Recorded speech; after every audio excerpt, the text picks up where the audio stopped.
Mm.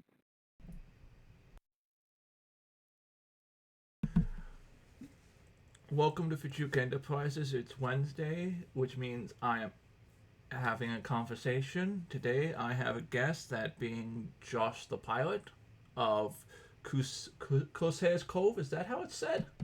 Yeah. Welcome, heroes and villains, to Fringe Enterprises YouTube channel. Take a moment, relax, stop your bickering, and just enjoy the show.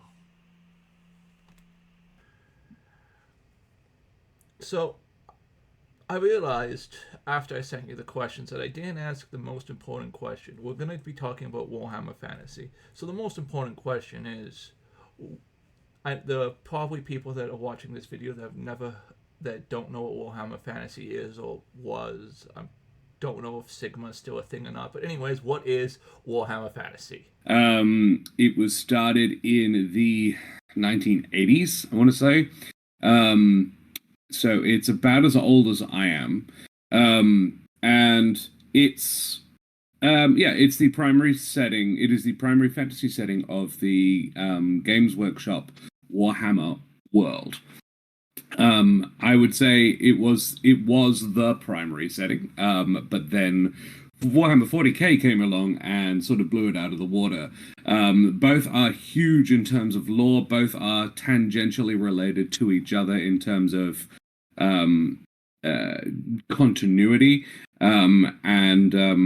It's both are have a massive fandom.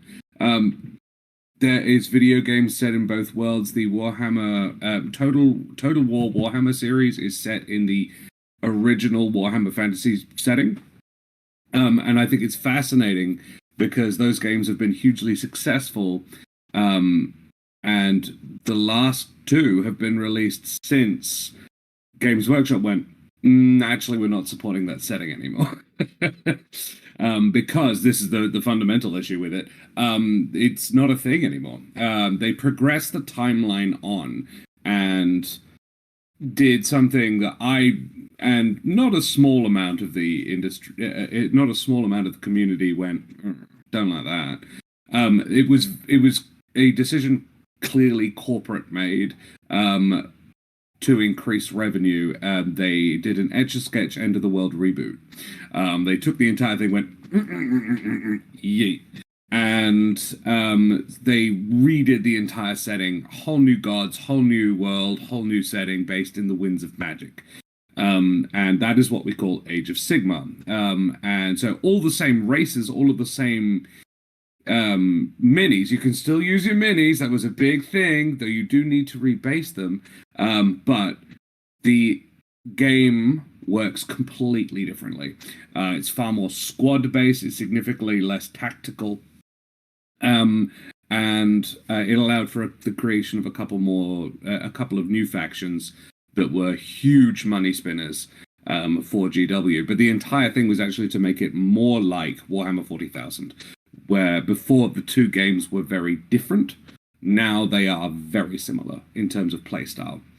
And it is, I believe, something that is sad because whilst the lore is cool and the minis are excellent, which is frustrating as a painter. Because I was like, I don't want to like this, but also the minis are really good. But the minis are only getting better. The reason it's frustrating is because I enjoyed Warhammer Fantasy for the tactical complexity of the game, where it was very, old world tactical strategy, whereas Warhammer 40,000 is okay. These dudes go over there and they go. It's less outmaneuvering and outflanking, that sort of thing just doesn't really matter. It's just who rolls the best dice. As long as the armies are matched up well, it's about luck. And if you've got a modicum of skill, I would argue that it's not that complicated a game. Whereas fantasy, you can be the best general in the world if your opponent is lucky. So,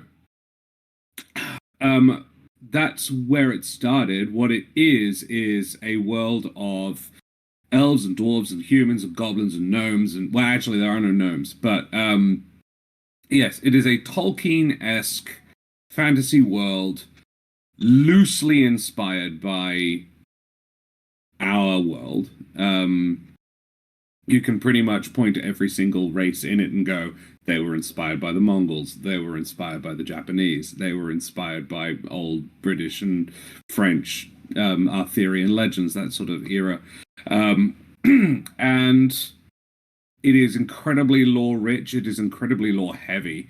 It is, I mean, Warhammer was so Games Workshop was the sort of the thing that founded the term grimdark. I would not label fantasy grimdark, but it's getting there. It's pretty close, but it's not quite grimdark like 40k is grimdark. So hopefully that answers that question. My next question about does the human empire have its own deities? You've already answered in previous answers. So what is several? So what is the great game between the Chaos Gods? The great game is they're each trying to take precedence over the other. They're all trying to become the only Chaos God, to rule the warp in its entirety. I kind of get the vibe that none of them will ever win. It's just not possible for any one of them to win, because they are a four-way set of balance. When you've got Nurgle, who is all about decay and entropy, and Tzeentch, who is all about change, they are antitheses. And it's why they dislike each other so strongly. So it's a game of intrigue played over millennia. Some of them are better at it than others. Khorne is very, when the ongoing prayer for Khorne is blood for the blood god, blood for Khorne, skulls for the skull throne. You know what he's about. He's not a subtle man. And whereas Tzeentch is the complete opposite. He is all about predicting the future. He's technically the god of magic, but also change, and that's his primary driver. Slan'eesh is a complicated one because it's the god of lust and excess. They're somewhere between the 4 horsemen of the apocalypse and the 7 deadly sins, but there's only 4 of them. And yeah, Nurgle is pestilence and decay and rot and entropy, and they are trying to be the only one left, trying to be the top of the pyramid.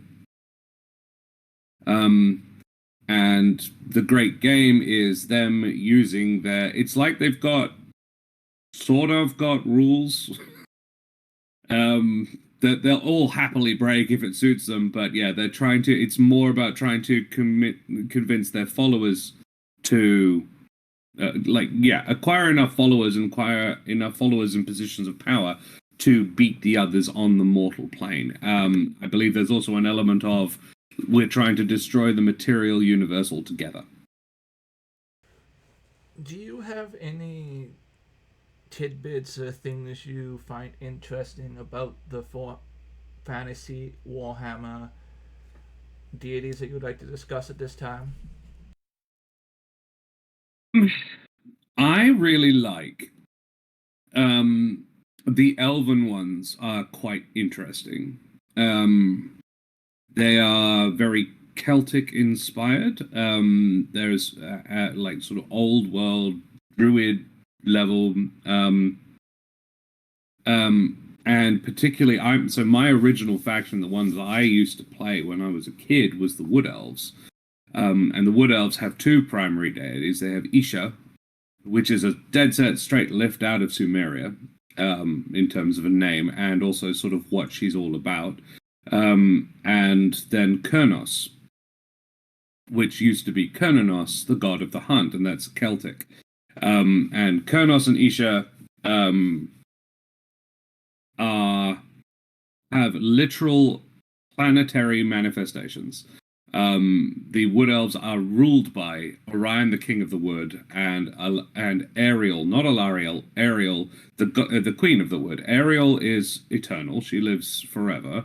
And once a year, the Elven men sacrifice one of their dudes to go into the Oak of Ages and become the avatar of Kurnos himself. And he doubles in size and grows stag legs and antlers, and is this wild, impetuous hunter, and the consort king of the woods. So it's an interestingly, given that something that was sort of the primary narrative of it was written in the late 80s, early 90s, interestingly gender balanced. Alariel is, like, he's the king, but he is only there half the time, and Alariel is the sort of permanent fixture, which is kind of cool to see. But yeah, they're an interesting pair, because they are elven deities generally, like other elves worship them too, but the wood elves give them particular credence. Then Cain, the elven god of war, is very much present in the setting as well. In fantasy, it's mostly through his sword, which got lost on the material plane, and people constantly fight over it because it's a great weapon, but also it drives you mad. So yeah, it's extremely potent. And like Cain in the 40k setting, beat up several of the Satan. And he's still wandering around today. They similar practice actually.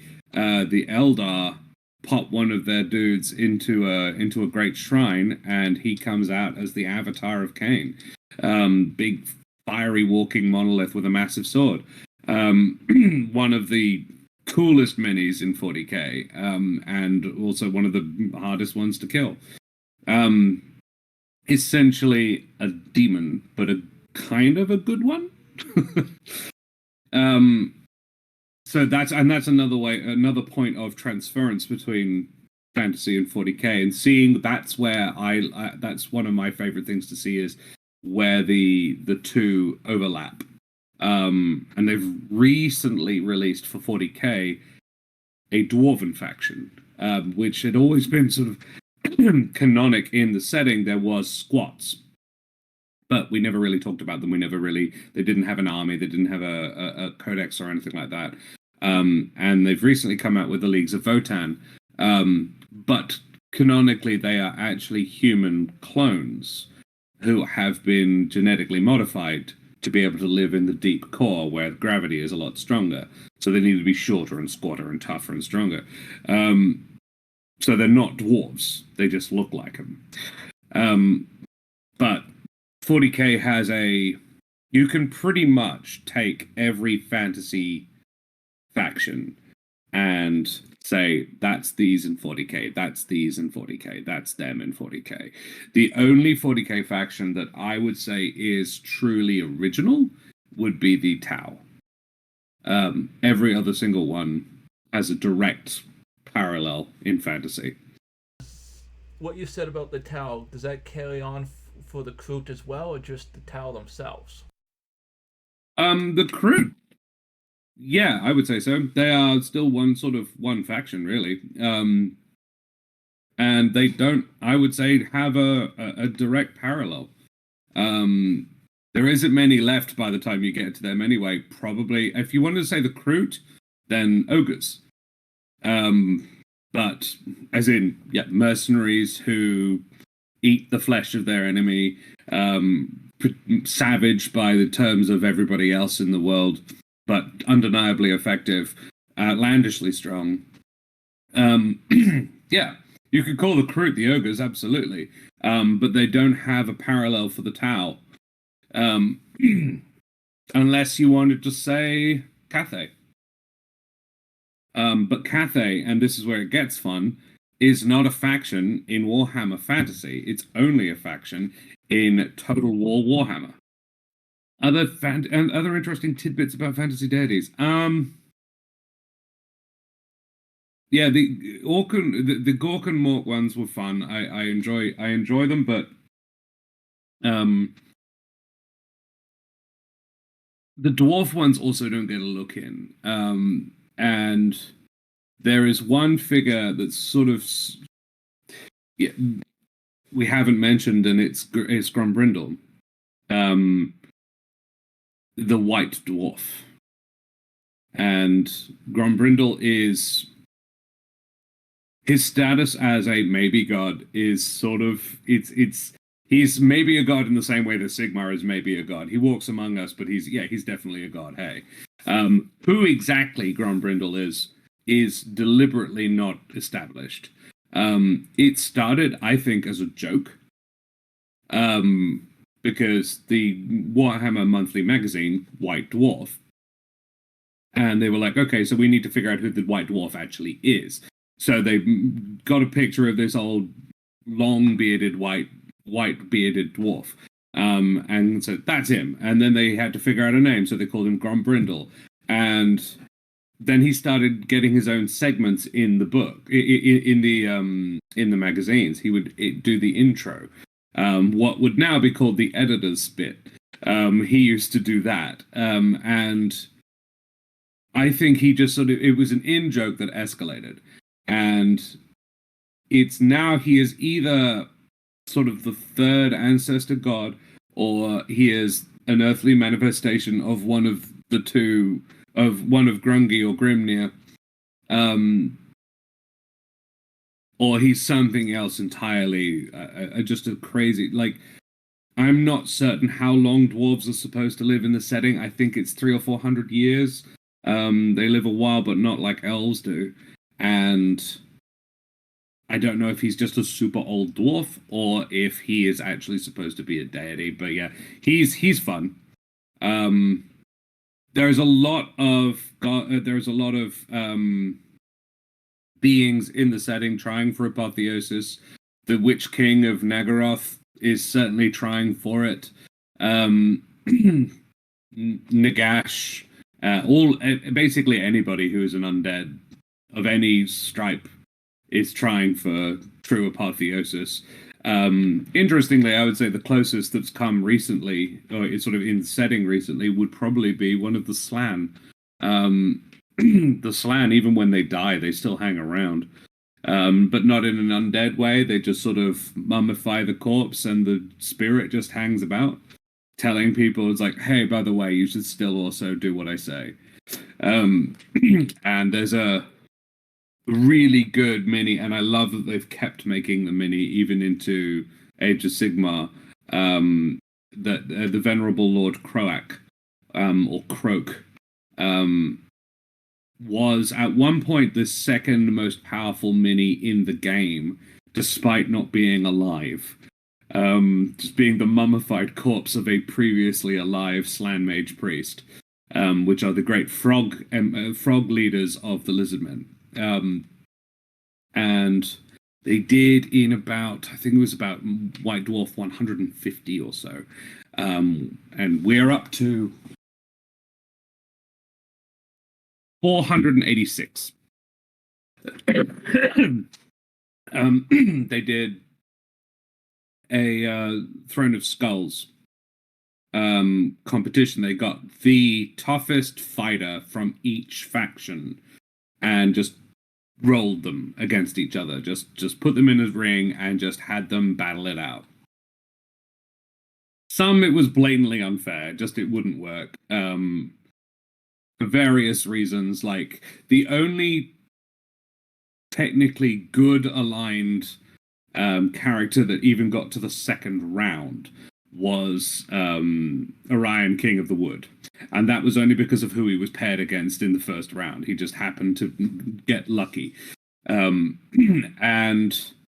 yeah, it wound up with it was Vlad von Carstein, as I recall. I think it was Vlad. And the Skaven's Deathmaster Snitch and Lord Croak, and a bloodthirster.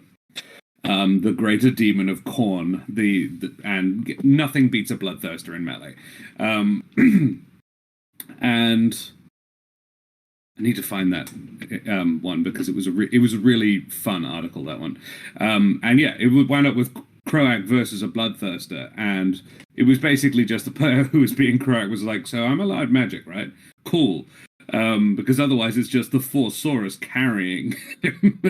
He's not doing anything of his own self. And yeah, he lost. But yeah, the Bloodthirster actually had a fight on his hands for the first time in this entire thing. But yeah, Croak's not a god technically, but he has all the hallmarks of one, but didn't get a reboot in Age of Sigmar. He's still there, but he's just a corpse still. I always like to end my interviews with the same question. As you're aware, do you have anyone or anything you would like to shout out at this time? I'm Josh the Pirate. I'm a professional dungeon master and storyteller. You can find me over on Corsair's Cove or twitch.tv/Corsair's Cove, or on the YouTubes as well. We have the Corsair's Cove there as well. We do long form D&D narratives, so improvised storytelling, but with a slight game playing twist, though I focus very heavily on the role play. If you are of a Perth, WA based persuasion, I am starting up I'm wanting to do in-person games in a bar, which I think will be super fun. So that's coming soon. Check out all the Corsair's Cove socials for that. And tonight, and I know that this video won't be coming out today, so it's probably not going to help anybody. But yeah, we are starting up season 3 of Midnight and Madness, which is our ongoing Curse of Strahd cross Humblewood campaign. The guys are currently fighting a lich. That's where we ended last season, and shit's getting fucky. Other than that, what am I doing? I am also in the podcast There Be Dragons, where I play the infamous and deadly pirate Scanfelspar und his little dragon, Rosh.